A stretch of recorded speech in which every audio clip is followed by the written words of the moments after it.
প্রিয় শিক্ষার্থী, অনলাইন ক্লাসে স্বাগতম। আমি মনিরুল ইসলাম, প্রভাষক, বাংলা, আকলিমা মোয়াজ্জেম হোসেন ডিগ্রি কলেজ, ঝালকাঠি সদর, ঝালকাঠি।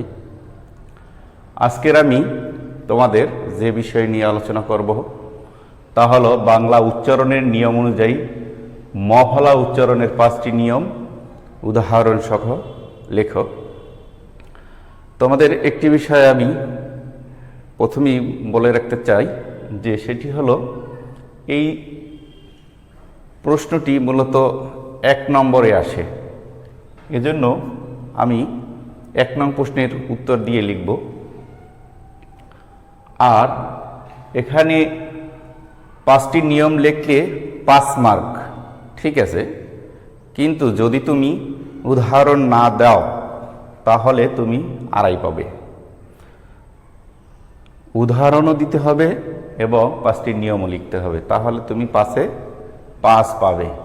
এখন হয়তো অনেক স্টুডেন্ট চিন্তা করে যে এর অথবা যে শব্দগুলো দেয়া থাকে তার উচ্চারণ করতে হয়, সেইটা লেখার চিন্তা ভাবনা করে। আসলে হ্যাঁ, ঠিক আছে, ওইটা লিখলে সময় কম লাগে এবং নাম্বার হইলে 5-এ 5, তারপরে তোমার লিখতেও তোমার খাতায় বেশি সময় লাগবে না। এখন বিষয় হলো যে তুমি যদি নিয়ম না জানো তাহলে তুমি লিখবে কিভাবে? কারণ তোমার মন গড়া যদি তুমি লেখো তাহলে তো তুমি সেটা তো গ্রামার, যদি রচনা হইতো তাহলে হয়তো 5-এ 2-1 পাইলেও পাইতে পারতে। যাই হোক, এবার আমি আলোচনায় আসি 1 নং প্রশ্নের উত্তরে। 1 নম্বর নিয়ম হলো আদ্য মফলা অনুচ্চারিত থাকে। আদ্য মফলা কি? আদ্য শব্দের অর্থ হয়েছে শব্দের প্রথমে। আদ্য মানে প্রথমে। কোনো শব্দের প্রথমে যদি মফলা থাকে সেটি অনুচ্চারিত থাকে, অর্থাৎ মফলা উচ্চারণ হয় না। মফলাযুক্ত ব্যঞ্জনের স্বরধ্বনিটির সানুনাসিক হয়।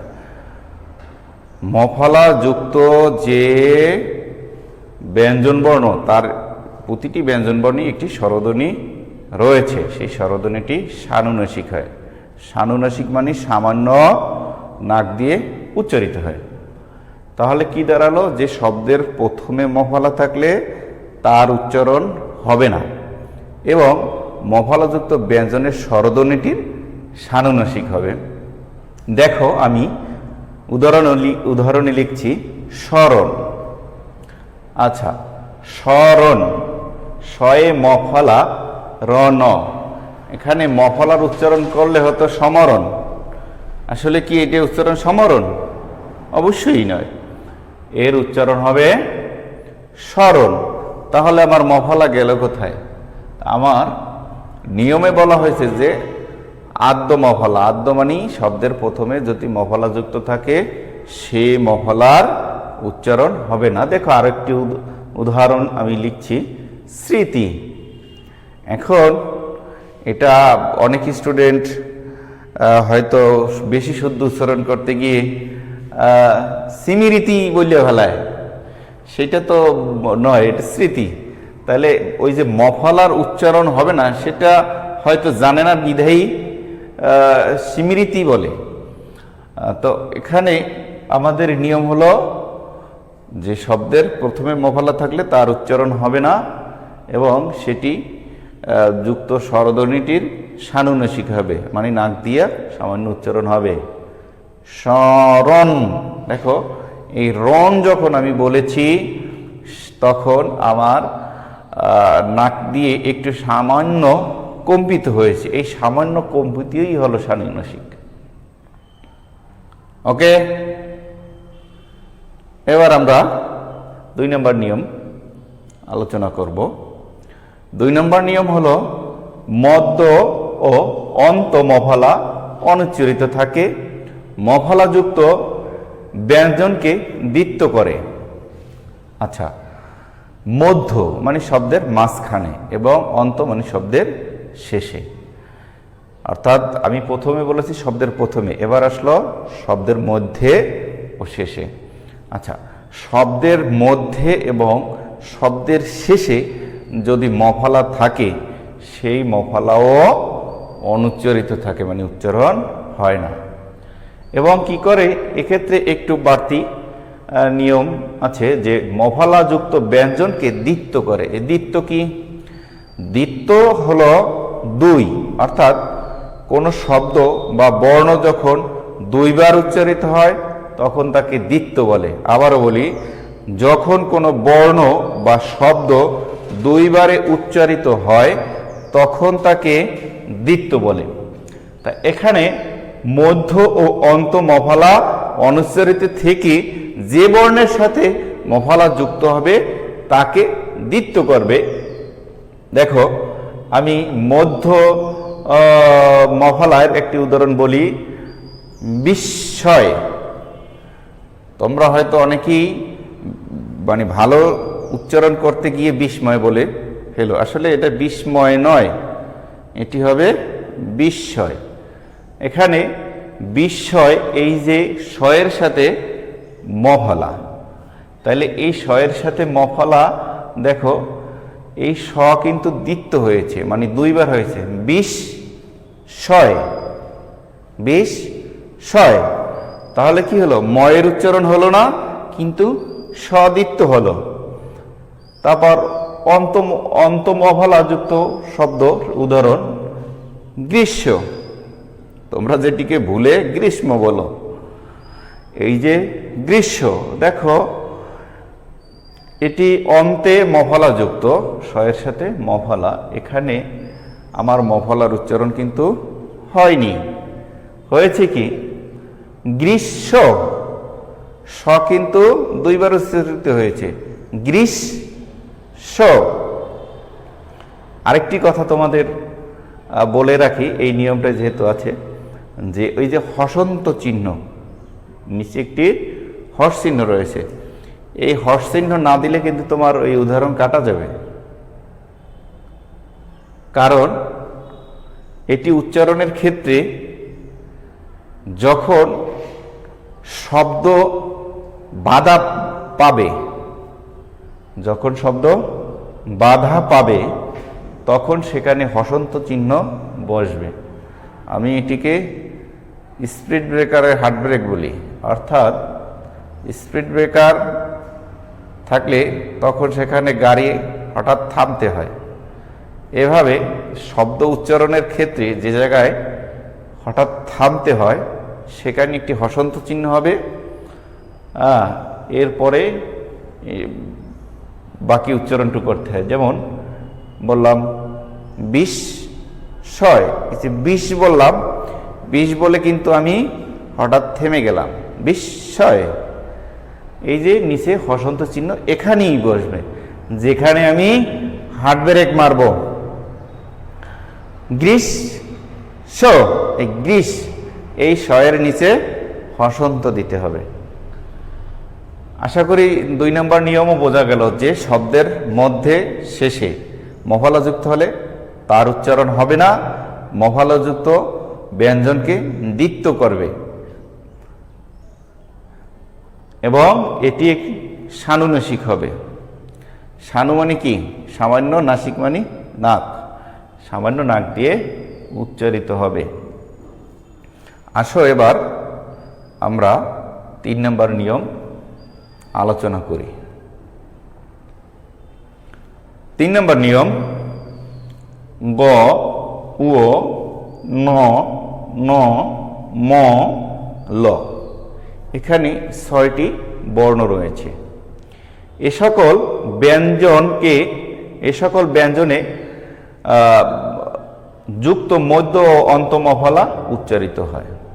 অর্থাৎ আমি প্রথমে 2টি নিয়মে, প্রথমটি বলেছি শব্দের প্রথমে মফলা থাকলে তার উচ্চারণ হয় না। 2 নম্বরে বলেছি শব্দের মধ্যে ও শব্দের শেষে মফলা থাকলে তার উচ্চারণ হয় না। তাহলে মফলা কি উচ্চারিত হবে না? হবে। সেটি আমি 3 নম্বর নিয়মে লিখছি।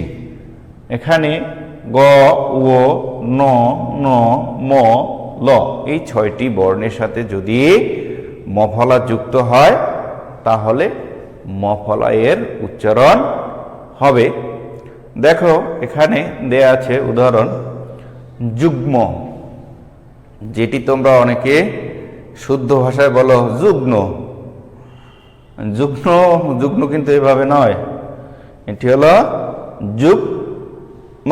দেখো যুগ, আমি এখানে কিন্তু থেমে গেছি, এর নিচে একটি হসন্ত রয়েছে, যুগ্ম।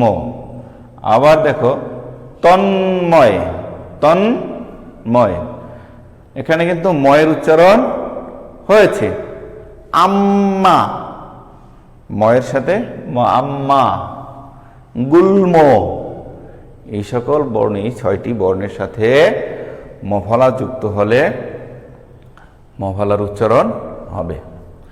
আসো এবার আমরা 4 নম্বর নিয়ম আলোচনা করব।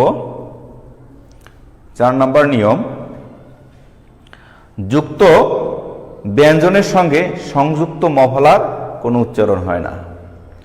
অর্থাৎ কোনো যুক্ত বর্ণ এর সাথে যদি মফলা যুক্ত হয় তাহলে তারও উচ্চারণ হয় না। দেখো এখানে আমি একটি উদাহরণ লিখেছি, সেটি হলো লক্ষ্মী। আচ্ছা, লক্ষ্মী, খেও একটি যুক্ত বর্ণ।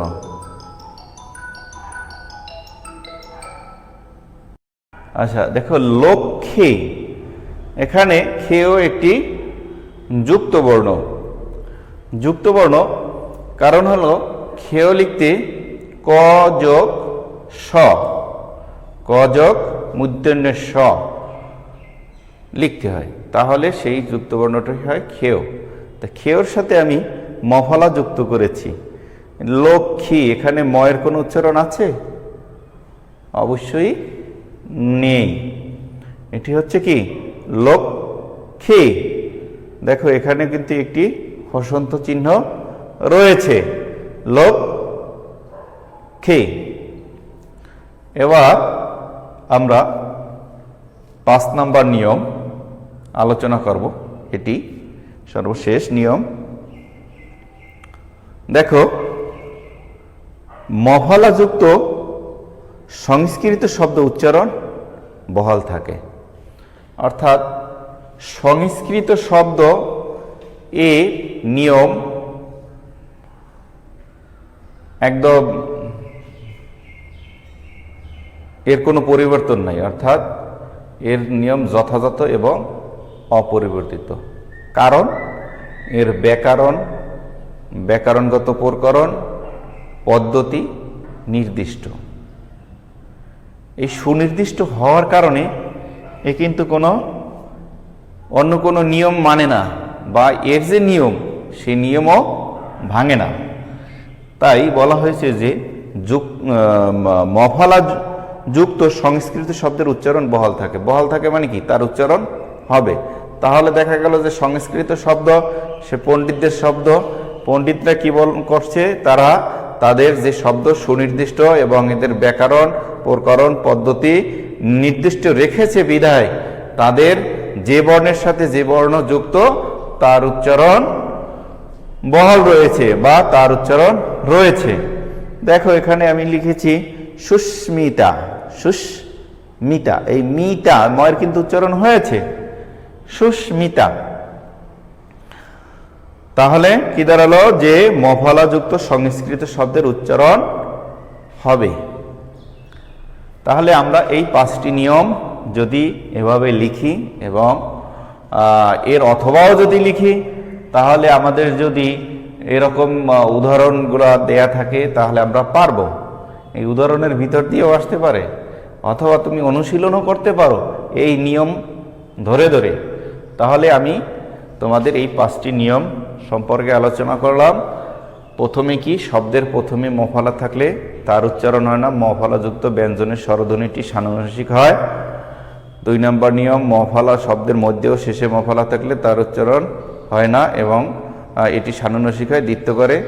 3 নম্বর নিয়ম, গ উ ন না মলা এই 6টি বর্ণের সাথে মফলা যুক্ত হলে তার উচ্চারণ হবে। 4 নম্বর নিয়ম হলো যে তোমার যুক্ত বর্ণের সাথে সংযুক্ত মফলার উচ্চারণ হবে না, আর সংস্কৃত শব্দের সাথে মফলা যুক্ত হলে তার উচ্চারণ হবে। এই ছিল তোমাদের আজকের আলোচ্য বিষয়। আমি এর আগে আদ্য মফলা আদ্য অ, মধ্য অ, অন্ত অ, তারপরে এ ধ্বনি আলোচনা করেছি। আজকে তোমাদের মফলা আলোচনা করেছি। এই অধ্যায় থেকে আর একটি আলোচনা করলে 1 নম্বর এর বিষয় আলোচনা হবে, সেটি হলো বফলা উচ্চারণের 5টি নিয়ম। এটি আমি তোমাদের আগামী ক্লাসে আবার তোমাদের সাথে আমার দেখা হবে। ততক্ষণ ভালো থাকো, সুস্থ থাকো। আল্লাহ হাফেজ।